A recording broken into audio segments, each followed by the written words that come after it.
एक गांव में रामू नाम का एक बूढ़ा किसान रहता था। वो बहुत ही गरीब था। उसकी एक पोती थी। पोती का नाम गौरी था और उसके पास एक गाय भी थी। बूढ़ा किसान के पास थोड़ी सी जमीन थी जिस पे वो खेती करके अपना गुजारा करता था।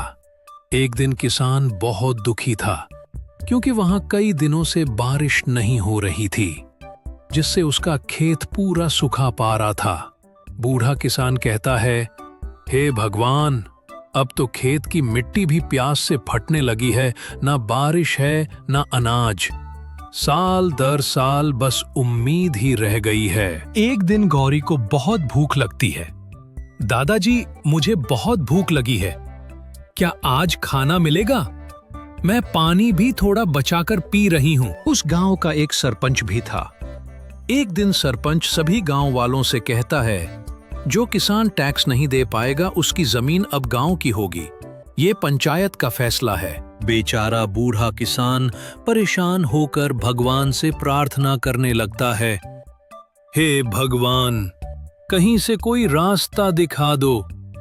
इस बूढ़े की हड्डियां तो जवाब दे रही हैं, लेकिन हौसला अब भी जिंदा है। बेचारा बूढ़ा किसान अपने गाय मोती को कहता है, चल मोती, आज लकड़ियां लाते हैं। भूख मिटाने का इंतजाम किसी तरह करना ही होगा। और वो जंगल चला जाता है लकड़ियां लाने के लिए। अचानक उस बूढ़े किसान की नजर जमीन पे पड़े एक आदमी पर पड़ी और वो कहता है, अरे बाप रे, ये कौन है? इतनी चोटें, अकेले जंगल में पड़ा है, जिंदा है या? हे भगवान! बूढ़े किसान ने उस घायल व्यक्ति को अपने घर ले आया। गौरी कहती है, चिंता मत कीजिए दादाजी, मैं इसका इलाज करूंगी। गांव में रहकर किसी की जान बचा पाना सबसे बड़ा धर्म और पुण्य का काम होता है। अगले दिन उस व्यक्ति को होश आता है और कहता है, आपने मुझे नया जीवन दिया है काका। अब ये जीवन आपके खेतों की सेवा में लगेगा। मैं आपको कुछ नया सिखाना चाहता हूँ। बूढ़े किसान के साथ वो व्यक्ति खेत चला जाता है और कहता है, अगर हम यहाँ पाइपलाइन से पानी लाएं और बूंद बूंद सींचें तो सूखा भी हार मान जाएगा। ये ड्रिप इरिगेशन है काका। ये बात गांव के सरपंच को पता चल जाती है।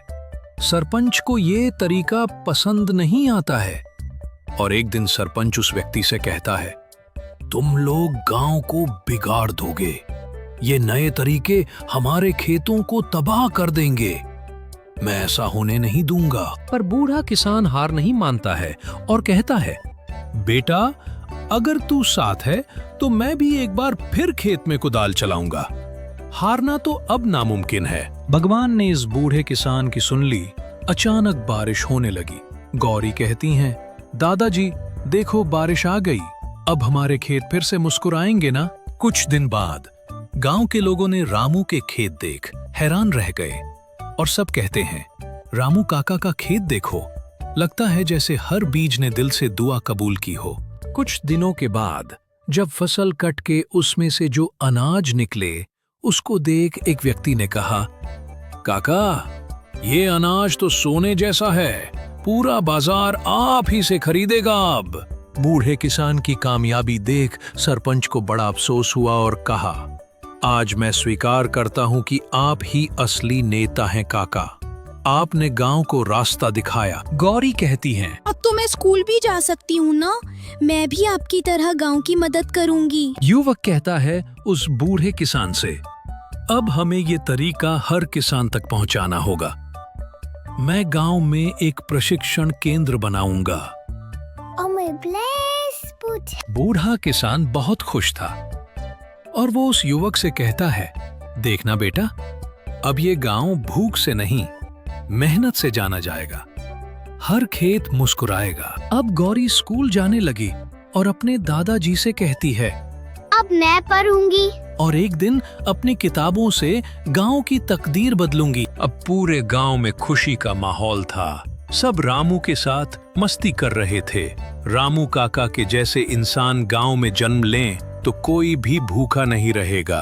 एक बदलाव की शुरुआत करने के लिए बस एक इंसान काफी है, और वो रामू काका है। अगर ये कहानी आपके दिल को छू गई हो तो हमारे चैनल को जरूर सब्सक्राइब करें, वीडियो को लाइक करें और अपने दोस्तों तक पहुंचाएं, ताकि हर गांव में उम्मीद जगे।